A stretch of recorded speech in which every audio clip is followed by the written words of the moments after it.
سلام به شما دوستای خوب و عزیز خودم. آقا یه زمانی بود که وقتی علی گدا یه تیغی میکشید و یه ناله‌ای میکرد، باند مقابل یکی دو روزی میرفت تو سایلنت تا موج رد بشه. اما الان کار به جایی رسیده که جماعت جام زهری تو 30 ثانیه بیرون میان و زاراپی میذارن تو کاسه عظما. مثلا علی گدا تو این روزه آخرش یه تشری زد تو این مایه ها.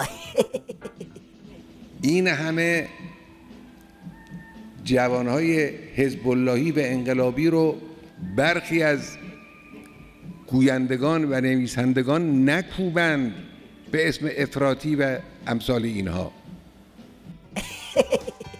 علی گدای فلک زده میخواست با این حرف حربه افراطی رو از شیخ فری و اکبر کوسه بگیره، اما حسن کلیدساز معطل نکرد و قبل از این که علی گدا پوک بعدی رو به بافروش بزنه به صحنه اومد و دوباره برای عظما و نوچه‌هاش خط و نشون کشید.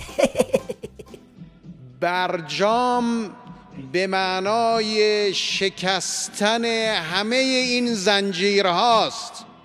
اونهایی که روی کلمات این توافق پر افتخار که من بعدها راجع به این توافق صحبت خواهم کرد و نخواهم گذاشت امید این ملت را یک عده افراطی بخواهند ضربه بزنند. تازه این که چیزی نیست آقا، کار به اونجا رسیده که جوجه دلارامی مثل نوبخت که سخنگوی کابینه شیخ فریه دوم در ورده و اینجوری میزنه تو پر علی گدا.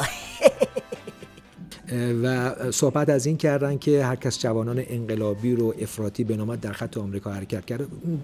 که انقلابی که خلاف قانون انجام نمیده، پس اگه کسی بیاد خلاف قانون یک برخوردی بکنه قطعا دیگه بالاخره اجازه بدید یک گروه بالاخره تو این کشور افراطی که هست اونا رو ما افراطی بدونیم، اونایی که مرزهای قانون رو نادیده میگیرن، تذکرات مقام معظم رهبری بهش توجه نمیکنن، خب بالاخره اینا رو که دیگه ما میتونیم بگیم افراطی. حالا اگه نوبخت 2 قبض ریش فلفل نمکی شیخ فری رو داشت و یه عمامم رو سرش بود چی کار میکرد؟ ببینید این زهر چه بلایی بر سر ولایت آورده که هر کی از راه میرسه پس کردنی رو نثار عظما میکنه. اگه یادتون باشه علی گدا به غیر از روزخونی واسه افراطی ها یه ناله‌ای هم درباره قضیه حق و ناس کرد.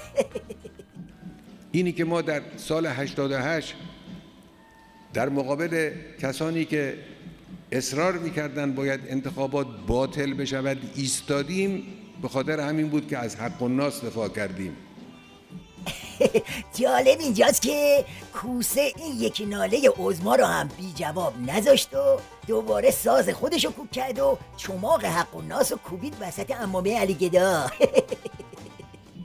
حرف آخر آقای هاشمی حرف انتخابات 94 است، مثل سال 63 که گفت مردم سیاهی لشکر انقلاب نیستند، مثل سال 76 که در نماز جمعه تمام قد برای برگزاری انتخابات سالم ایستاد، مثل سال 84 که شکایتش را به خدا برد، مثل سال 88 که گفت هرگاه از نظر مردم دور شدیم ضرر کردیم، و مثل سال 92 که گفت این انتخابات انقلاب حق الناس بود.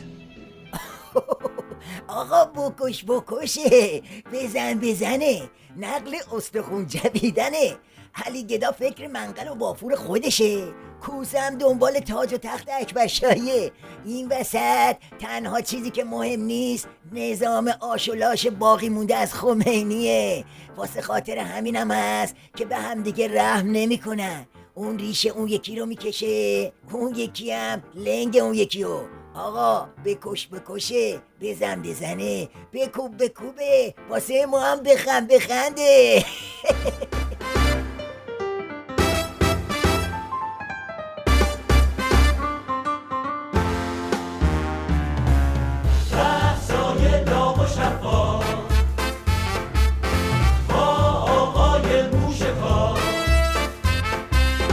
با آقای موشکار